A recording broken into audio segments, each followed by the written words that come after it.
Friends, இப்போது நம்ம கூட கோனா ஈவி வெஹிக்கிள் வந்து நம்ம கூட இருக்குது. ஸோ இந்த வெஹிக்கிளோட டிரைவிங் பர்ஃபார்மன்ஸ் எப்படி இருக்குது அப்படிங்கிறத டெஸ்ட் பண்ணுறதுக்காக தான் இப்போ நம்ம டிரைவ் பண்ணி போயிட்டுருக்கோம். ஸோ ஃபஸ்ட்டு வந்து இந்த மோட்டரோட கான்ஃபிகரேஷனு அண்ட் தென் பேட்டரியோட கான்ஃபிகரேஷன் பற்றி நம்ம பார்த்துடலாம்.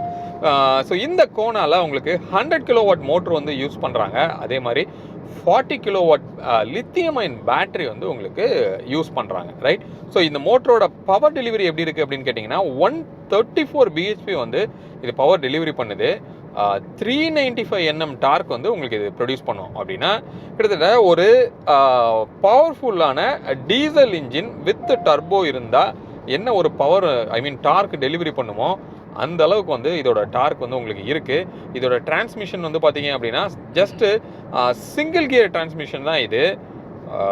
சொல்லணுன்னா கியரே கிடையாது அப்படின்னு சொல்லலாம், ரைட்? ஸோ நம்ம பெடலை அமுக்கணும்னா வண்டி போகும், விட்டோம்னா நிற்கும், அவ்வளோதான். அந்த மாதிரி தான் வந்து இதில் கொடுத்துருக்காங்க. ஸோ பவர் வந்து செம்ம அல்டிமேட்டாக இருக்குது. ஆக்சுவலாக இந்த வண்டி கொஞ்சம் இந்த டிராஃபிக் கிளியர் ஆனோடனே உங்களுக்கு புஷ் பண்ணி நான் காமிக்கிறேன். எப்படி இங்கே பாருங்கள். இப்போ நான் வந்து டிரைவ் மோடு வந்து ஈகோ மோடில் தான் இருக்கேன். இந்த வண்டியில் 3 டிரைவ் மோடு வந்து உங்களுக்கு கொடுத்துருக்காங்க. Eco mode, comfort mode, sports mode அப்படின்னு சொல்லி 3 மோடு இருக்குது. இப்போ நம்ம ஓட்டுறது ஈகோ மோடு தான். பட் அந்த ஈகோ மோடே வந்து நீங்கள் ஒரு டீசல் வண்டியில் ஒரு ஸ்போர்ட்ஸ் மோடில் ஓட்டினா எப்படி இருக்கும், ஸோ அந்த மாதிரி வந்து இதோட பவர் வந்து இருக்குது. நீங்கள் ஜஸ்ட்டு த்ராட்டில் நீங்கள் கொடுத்தீங்க அப்படின்னா பயங்கரமாக ஒரு சர்ஜை வந்து க்ரியேட் பண்ணிட்டு அப்படி ஜெட் மாதிரி வண்டி முன்னாடி போகுது. இப்போ நான் உங்களுக்கு காமிக்கிறேன். ரைட் ட்ராக்குக்கு போயிடலாம். எஸ், பாருங்கள், பார்த்தீங்களா? ஏதோ ஒரு ரோலர் கோஸ்டரில் போகிற மாதிரி ஒரு ஃபீல் வந்து நமக்கு இருக்குது. ஸோ இந்த அளவுக்கு நம்ம வந்து ஒரு ஸ்பீடு போகுது அப்படின்னா அதுக்கு சப்போர்ட்டிவாக கண்டிப்பாக நமக்கு சஸ்பென்ஷனும் சரி ஸ்டேரிங்கும் வந்து இருக்கணும். ஸோ இந்த வெஹிக்கிளோட சஸ்பென்ஷன் வந்து ஹார்டர் சைடு தான் கொடுத்துருக்காங்க. இந்த மாதிரியான நல்ல ஒரு ஸ்பீட்லையும் நல்ல ஒரு ஸ்டெபிலிட்டி இருக்கணும் அப்படிங்கிறதுக்காக நல்ல ஒரு ஹார்ட்னஸ் வந்து நமக்கு நல்லாவே தெரியுது. அதே மாதிரி ஸ்டேரிங்குமே வந்து ஒரு 60 to 70 கிராஸ் பண்ணிட்டோம் அப்படின்னா நல்லாவே வந்து ஒரு ஹார்ட்னஸ் நம்மளால் ஃபீல் பண்ண முடியுது. ஸோ அதனால் நல்ல கான்ஃபிடெண்ட்டாக நீங்கள் என்ன பண்ணலாம், வண்டியை வந்து நீங்கள் கட் பண்ணி ஓட்டலாம். இந்த வண்டியோட ஓவரால் நீங்கள் வெயிட் பார்த்தீங்கன்னா ஒரு 1.5 டன் வந்து இந்த வெஹிக்கிளோட வெயிட்டு, அதாவது 1500 kg வந்து இந்த வெஹிக்கிளோட வெயிட்டு. அப்போ வண்டி வந்து ரோடில் செம்ம பிளான்டடாக வந்து உங்களுக்கு இது போகுது. அப்போ இதோட ரேஞ்ச் வந்து நமக்கு எவ்வளோ கிடைக்கும் ஒரு ஃபுல் சார்ஜில் அப்படின்னு கேட்டிங்கன்னா ஏஆர்ஐ வந்து ஐ திங்க் 430 கிலோமீட்டர்ஸ் வந்து அவங்க கோட் பண்ணுறாங்க. பட் ரியல் லைஃப்பில் சிட்டிக்குள்ளே டெஃபினட்டாக உங்களால் ஒரு 350 370 வரைக்கும் கண்டிப்பாக உங்களால் எக்ஸ்பெக்ட் பண்ண முடியும் அப்படின்னு சொல்லி ஏற்கனவே நம்ம பார்த்த ஒரு யூசர் ரிவ்யூவில் அந்த யூசரே வந்து சொல்லியிருப்பார், இந்த கோனாவோட யூசர் ஆக்சுவலாக. அப்போ நம்ம ஹைவேல ஒரு ஹை ஸ்பீடில் போனோம் அப்படின்னா 300 to 350 டெஃபினட்டாக உங்களுக்கு கிடைக்கும் ஈகோ மோடில் நீங்கள் ட்ராவல் பண்ணீங்க அப்படின்னா, சரியா? அப்போது நம்ம ஒரு ஆவரேஜாக ஒரு 350 அப்படின்னு நம்ம எடுத்துக்கிட்டோன்னா கூட பயங்கர எக்கானமியாக உங்களோட டிரைவ் வந்து இருக்கும். அதில் எந்த டவுட்டுமே வந்து நமக்கு கிடையாது. ஸோ அவங்க கோட் பண்ணுறது என்ன அப்படின்னா ஒரு யூனிட் வந்து நம்ம வீட்டில் யூஸ் பண்ணுறது ஐ திங்க் ஒரு 5 rupees அப்படின்னு நம்ம எடுத்துக்கிட்டோன்னா கூட பெர் கிலோமீட்டருக்கு உங்களுக்கு 30 to 40 பைசே தான் உங்களுக்கு செலவாகும். நீங்கள் 10 rupeesனே எடுத்துக்கோங்களேன். இன்கேஸ் நீங்கள் வந்து கமர்ஷியல் பர்பஸில் ஒரு வச்சுருக்கீங்க, 10 rupeesனே நம்ம எடுத்துக்கலாம். ஒரு தடவை இதை சார்ஜ் பண்ணுறதுக்கு 40 யூனிட்ஸ் வந்து உங்களுக்கு இது வந்து கன்சியூம் பண்ணோம். அப்போ அந்த 40 யூனிட் எடுத்துட்டோம்னா 400 rupees. அப்போ 400 rupees வந்து ஒரு 350 கிலோமீட்டர் வந்து நீங்கள் போகிறீங்க. வேர்ஸ்ட் கேஸ் நான் சொல்கிறது கமர்ஷியல் இபி லைனில். பட் உங்களோட ஹோம் இபி லைனில் நீங்கள் யூஸ் பண்ணீங்க அப்படின்னா 5 rupees தான். ஸோ 5 rupees நம்ம எடுத்தோம் அப்படின்னா ஒரு 40 அப்படின்னா ஒரு எவ்வளோ வருது, வந்து 200 rupees வந்து உங்களுக்கு வரும். ஸோ 200 rupeesக்கு ஒரு 350 கிலோமீட்டர் அப்படின்னா நீங்கள் கால்குலேட் பண்ணிக்கலாம், சரியா? அப்போது ரொம்ப ஒரு எக்கனாமியான ஒரு டிரைவ் வந்து இந்த ஈவி கொடுக்கும். பட் அந்த ரேஞ்ச் பேனிக் அப்படிங்கிற ஒரு விஷயம் வந்து இந்த ஈவியில் இருந்தே நமக்கு கண்டிப்பாக இருக்குது. அப்போ நீங்கள் ஒரு 500 கிலோமீட்டர்லாம் நீங்கள் போகிறீங்க அப்படின்னா கண்டிப்பாக நடுவில் வந்து நம்ம சார்ஜிங் ஸ்டாப் பண்ணியே ஆகணும். ஒரு அட்லீஸ்ட் ஒரு 275 to 300 நம்ம ஸ்டாப் பண்ணியே ஆகணும். அப்போது அந்த சார்ஜிங் டைம் வந்து நமக்கு எவ்வளோ ஆகும் அப்படின்னு கேட்டிங்கன்னா நமக்கு ஹைவேல இருக்கிற ஃபாஸ்ட் சார்ஜஸில் உங்களுக்கு 55 minutes வந்து உங்களுக்கு சார்ஜ் ஆகும் அப்படின்னு சொல்கிறாங்க. இது உங்களோட வீட்டில் பேனல் மவுண்டில் ஒரு சார்ஜிங் யூனிட் செட்டப் வந்து உங்களுக்கு பண்ணி கொடுக்குறாங்க. ஸோ இப்போ அவங்க வந்து டாட்டாவோட டைப் பண்ணி டாட்டாவோட பவர் யூனிட் வந்து உங்களுக்கு கொடுக்குறாங்க. ஸோ அந்த யூனிட்டில் நீங்கள் சார்ஜ் பண்ணிங்கன்னா நியர்லி 6.5 ஹவர்ஸ் வந்து உங்களுக்கு சார்ஜிங்க்கு எடுத்துக்கும் அப்படின்னு சொல்கிறாங்க. இன்னொன்று வண்டியில் இருக்கிற ஒரு போர்ட்டபிள் சார்ஜர் வந்து உங்களுக்கு இருக்குது. அந்த போர்ட்டபிள் சார்ஜர் வழியாக நீங்கள் சார்ஜ் பண்ணிங்கன்னா நியர்லி 16.5 ஹவர்ஸ் வந்து உங்களுக்கு எடுத்துக்கும். அப்போது சார்ஜிங்கில் 0 to 80 வந்து ஓரளவுக்கு ஃபாஸ்ட்டாகவே ரீச் ஆகும். இந்த 17 ஹவர்ஸில் வந்து 9 ஹவர்ஸில் 0 to 80 ரீச் ஆகுன்றாங்க. பேலன்ஸ் 20% வந்து ரைஸ் ஆகிறதுக்கு உங்களுக்கு அகைன் ஒரு 8 ஹவர்ஸ் வந்து உங்களுக்கு எடுத்துக்குது. எதுக்காக அவ்வளோ ஸ்லோவாக பண்ணுறாங்க அப்படின்னா பேட்டரி வந்து ஹீட் ஆகாமல் இருக்கணும் அப்படிங்கிறதுக்காக. இது வெரி சிமிலர் டு நம்மளோட மொபைலில் இருக்கிற பேட்டரி மாதிரி தான் வந்து இது. அப்போ அந்த பேட்டரியை வந்து நம்ம ஃபாஸ்ட் சார்ஜிங் பண்ணும்போது எவ்வளோ ஹீட் ஆகுமோ அதே மாதிரியே இதுவும் வந்து உங்களுக்கு ஹீட் ஆகும். அப்போ வேறு எப்போ நமக்கு அந்த பேட்டரி வந்து நமக்கு ப்ராப்ளம் வரும் மொபைலில் அப்படின்னு கேட்டிங்கன்னா, நம்ம வந்து ஃபுல்லாக வந்து அந்த பவரை யூட்டிலைஸ் பண்ணாமல் ஒரு 50% வந்த உடனே திருப்பி சார்ஜ் பண்ணுறது, ஒரு 60 வந்தோடனே சார்ஜ் பண்ணுறது. பட் இதை ரிப்பீட்டடாக நம்ம பண்ணிகிட்டே இருக்கும்போது என்ன ஆகுதுன்னா அந்த பேட்டரி வந்து அப்படியே ஒரு டைமில் நல்லா பல்ஜாகி நல்லா ஊதுறது நமக்கு நல்லாவே தெரியும்.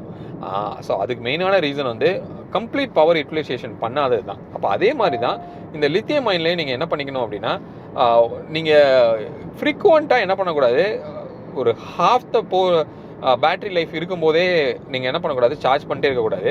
அட்லீஸ்ட் 10% வந்ததுக்கு அப்புறம் தான் வந்து நீங்கள் சார்ஜ் பண்ணணும். அதே மாதிரி ஃபுல் சார்ஜ் பண்ணுறதையும் நம்ம அவாய்ட் பண்ணிக்கிறது ரொம்பவே நல்லதுன்னு தான் அவங்க சொல்கிறாங்க. அதாவது 100 பண்ணுறதுக்கு பதிலாக ஒரு 90 to 95 அப்படிங்கிறத நீங்கள் மெயின்டைன் பண்ணிட்டீங்கன்னா இந்த பேட்டரியோட ஃபுல் லைஃப்பை வந்து நம்ம என்ஜாய் பண்ணலாம் அப்படிங்கிறது தான் வந்து அவங்களோட ஸ்டேட்மெண்ட்டாக இருக்குது. அப்போது இந்த வண்டியோட பெர்ஃபார்மன்ஸ் வந்து டெஃபினட்டாக பயங்கர பவர்ஃபுல்லாக வந்து உங்களுக்கு இருக்குது.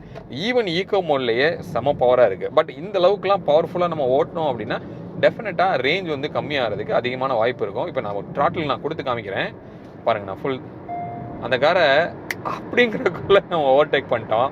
ஸோ அவ்வளோ ஒரு சஜ்ஜு வந்து இருக்குது. இப்போ நீங்கள் பாருங்கள், எஃபோர்ட்லெஸ்ஸாக 120 130லாம் வித்தின் 60லேருந்து 120 வந்து அப்படிங்கிறதுக்குள்ளே ரீச் ஆகுது. இந்த வண்டி 0 to 100 வந்து 9.5 செகண்ட்ஸில் வந்து ரீச் ஆகும் அப்படின்னு சொல்கிறாங்க.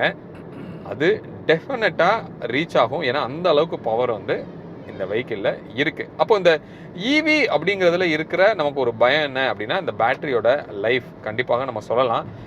இவங்க வந்து 8 இயர்ஸ் வாரண்டி வந்து உங்களுக்கு கொடுக்குறாங்க. அப்போ இந்த 8 இயர்ஸ்க்கு அப்புறமா கண்டிப்பாக பேட்டரி போயிருமா அப்படின்னு கேட்டிங்கன்னா, இட் டிபெண்ட்ஸ். ஆக்சுவலாக நம்ம எப்படி வந்து நம்ம பேட்டரியை மெயின்டைன் பண்ணுறோம், எந்த அளவுக்கு நம்ம சார்ஜிங்கோட டிசிப்ளின் வந்து நம்ம மெயின்டைன் பண்ணுறோம் அப்படிங்கிறத பொறுத்து தான் நம்ம பேட்டரியோட லைஃப் வந்து இருக்கும். இது ரொம்ப ஈஸி நீங்கள் சரியாக மெயின்டைன் பண்ணல அப்படின்னு சொல்கிறது. பட் செலவுன்னு வந்துருச்சு அப்படின்னா ஹெவியாக நம்ம பர்ஸை வந்து இது பதம் பார்த்துரும். இதில் வந்து மொத்தம் 6 செல்ஸ் வந்து இருக்குது அப்படி சொல்கிறாங்க. நீங்கள் பேட்டரி நம்ம ரீப்ளேஸ் பண்ணோம் அப்படின்னா அந்த 6 செல்லையுமே நம்ம மாற்றணும் அப்படிங்கிறது கிடையாது. எந்த செல் வீக்காக இருக்கோ அதை மட்டும் நம்மளால் ரீப்ளேஸ் பண்ண முடியும். ஒரு செல் கரண்ட் ரேட் வந்து 1.5 lakhsலேருந்து 2 lakhs வரைக்கும் உங்களுக்கு ஆகும் அப்படின்னு சொல்கிறாங்க. அப்போது நீங்கள் 6 செல்லையும் நீங்கள் மாற்றணும்னு நினச்சிங்கன்னா 10லேருந்து 12 லட்ச ரூபா உங்களுக்கு செலவாகும். பட் போன செல் மட்டும் நம்ம மாற்றுறோம் அப்படின்னா அதுக்கு ஏற்றாப்புல. பட் அவங்களோட ஸ்டேட்மெண்ட் என்னென்னா 8 இயர்ஸ் இப்போ இருந்து 8 இயர்ஸ்க்குள்ளெல்லாம் வந்து இதோட வேல்யூ இதோட காஸ்ட் வந்து நல்லாவே ரெடியூஸ் ஆயிரும். நிறையா வந்து இன்னோஸோட டெவலப்மெண்ட்ஸ் வந்து நடந்துகிட்ருக்கு. ஈவன் ஹுண்டாயே வந்து லித்தியம் அயன் பேட்டரியை வந்து பில்ட் பண்ணுறதுக்கு ட்ரை பண்ணுறாங்க அப்படின்னு சொல்கிறாங்க. பட் அதெல்லாம் வந்துருச்சு அப்படின்னா இன்னும் கொஞ்சம் 50% காஸ்ட் வந்து ரெடியூஸ் ஆகிறதுக்கு உங்களுக்கு வாய்ப்பு இருக்கும். ஸோ அப்போ இந்த ரீசேல் வேல்யூ அப்படிங்கிறது கண்டிப்பாக எல்லாருக்கும் மைண்டில் இருக்கும். அப்போ நம்ம இந்த 8 வருஷத்துக்கு அப்புறமா நம்ம காரை விற்றோம் அப்படின்னா எவ்வளோக்கு போகும் அப்படிங்கிற ஒரு விஷயம் எல்லாருக்குமே டவுட்ஃபுல்லாக இருக்கும். அப்போ அந்த 8 வருஷத்துக்கு அப்புறம் நமக்கு ஒரு போன கார் பேட்டரியோட காரை போய் வச்சு நம்ம ரீசேல் பண்ணோன்னா அது எப்படி சேல் ஆகும், இல்லை அதை வாங்குறவங்க திருப்பி எவ்வளோ செலவு பண்ணி அதை ரெடி பண்ணுவாங்க, இது எல்லாமே வந்து ஒரு பிக் கொஸ்டின் மார்க் தான். இது வந்து அன்ஆன்சர்ட் கொஸ்டின் அப்படின்னு நம்மளால் சொல்ல முடியும். போக போக தான் நமக்கு தெரியும். இன்னொன்று இன்ஃப்ராஸ்ட்ரக்சர் எல்லாமே வந்து இன்னும் நல்லாவே வந்து உங்களுக்கு டெவலப் ஆகணும். அதுக்கப்புறம் தான் இந்த இவி அப்படிங்கிறது வந்து நம்மளால் கான்ஃபிடெண்ட்டாக வாங்க முடியுங்கிறதுல எந்த டவுட்டும் இல்லை. ஓகே, இந்த வெஹிக்கிளோட டிரைவிங் பர்ஃபார்மன்ஸ் வந்து நல்லாவே பவர்ஃபுல்லாக இருக்குது. நான் சொன்ன மாதிரி சஸ்பென்ஷன் வந்து கொஞ்சம் ஹார்டாக கொடுத்துருக்காங்க. ஸ்டேரிங்குமே வந்து கொஞ்சம் ஹார்டாக தான் இருக்குது. NVH லெவல் இது வந்து இவி அப்படிங்கிறதுனால பெருசாக நமக்கு வந்து NVH உள்ளே வர்றதுக்கு வாய்ப்பு கிடையாது. இந்த வெஹிக்கிளில் பர்பஸாகவே என்ன பண்ணியிருக்காங்க, ஒரு ஒரு சவுண்டை வந்து கிரியேட் பண்ணுறாங்க. எதுக்காக அப்படின்னா, நம்ம முன்னாடி போகிறவங்களுக்கு ஒரு கார் வருதுங்கிறது தெரிய வைக்கணும் அப்படிங்கிறதுக்காக ஒரு கார் ரன்னிங் சவுண்டு வந்து ஒன்று அப்படியே கூடயே ட்ராவல் ஆகுது. பெருசாக அது சவுண்ட் இருக்குது அப்படின்னு நம்மளால் சொல்ல முடியாது. இன்னொன்று அந்த மோட்டரோட அந்த அந்த அது கொடுக்கும்போது அப்படி ஒரு சவுண்டு மைல்டாக வந்து நம்மளால் கேட்க முடியுது. மிச்சபடி செம்ம ஸ்மூத்தராக இருக்குது வண்டி. பக்காவாக வந்து ரொம்ப கம்ஃபர்ட்டாக நம்மளால் ட்ராவல் பண்ண முடியும். பட் இந்த ரோட் நாய்ஸ் நல்லாவே நமக்கு வந்து உள்ளே கேட்குது. அந்த டயரோட நாய்ஸு, இந்த ஆம்பியன் நாய்ஸ் வந்து பெருசாக உள்ளே இல்லை. பட் அந்த ரோடோட நாய்ஸ் வந்து நல்லாவே நமக்கு உள்ளே கேட்குது. ஸோ ஓவராலாக இந்த பேக்கேஜ் இதோட ஆன்ரோட் காஸ்ட் வந்து ஒரு 25 lakhs வந்து உங்களுக்கு வருது. அந்த சப்சிடி எல்லாமே போக. இப்போ இதில் 2 வேரியண்ட் தான். ஒரு வேரியண்ட் கூட சொல்லலாம் ப்ரீமியம் சிங்கிள் கலரில், அதில் அப்படியே டூவல் கலர். அப்போ சிங்கிள் கலர் போனோம் அப்படின்னா ஒரு 24.8 lakhs வந்து உங்களுக்கு ஆன் ரோடில் வரும். அப்போ 24.8 lakhsக்கு இது நமக்கு எக்கானமியாக இருக்குமா அப்படின்னு கேட்டிங்கன்னா, நான் சொன்ன மாதிரி ரன்னிங் காஸ்ட் வந்து நம்ம வீட்டில் சார்ஜ் போடும்போது ஒரு 30 to 50 பைசேலே வந்து ஒரு கிலோமீட்டர் வந்து நீங்கள் ட்ராவல் பண்ணலாம். அப்போ நீங்கள் ஒரு ஃப்ரீக்வெண்ட் சிட்டி ட்ராவலாக இருக்கீங்க, இல்லை அப்படின்னா என்னோடய ஹைவே ட்ராவலே வந்து ஒரு 150 கிலோமீட்டருக்குள்ளே தான் நான் போவேன் அப்படின்னா இந்த வண்டி பர்ஃபெக்டாக உங்களுக்கு வந்து சூட் ஆகும். நல்லா high powered vehicle. But rear சீட்டோட கம்ஃபர்ட் வந்து கொஞ்சம் leg room and knee room வந்து கொஞ்சம் டைட்டு தான். அண்டர் தை சப்போர்ட் வந்து ரொம்பவே மோசமாக இருக்குது. ஏன்னா கீழே வந்து பேட்டரி பேக் இருக்கிறதுனால கால் நீங்கள் ரொம்ப ரைஸ்டாக தான் நீங்கள் வச்சுக்கிற மாதிரி கண்டிப்பாக உங்களுக்கு இருக்கும். அந்த இஷ்யூ நீங்கள் ரொம்ப லாங்கில் போகும்போது கண்டிப்பாக உங்கள் கால் வலி வர்றதுக்கு வாய்ப்பு இருக்குது. ஹோப் இந்த வீடியோ இந்த Hyundai கோனாவோட ஃபுல் டிரைவபிலிட்டியை உங்களுக்கு எக்ஸ்பிளைன் பண்ணியிருக்கோம் அப்படின்னு சொல்லி நான் நினைக்கிறேன். மீண்டும் அடுத்து வேற ஒரு வீடியோவில் உங்களை வந்து நான் சந்திக்கிறேன். அது வரைக்கும் உங்களிடமிருந்து விடைபெறுவது உங்கள் பிர்லா. பை.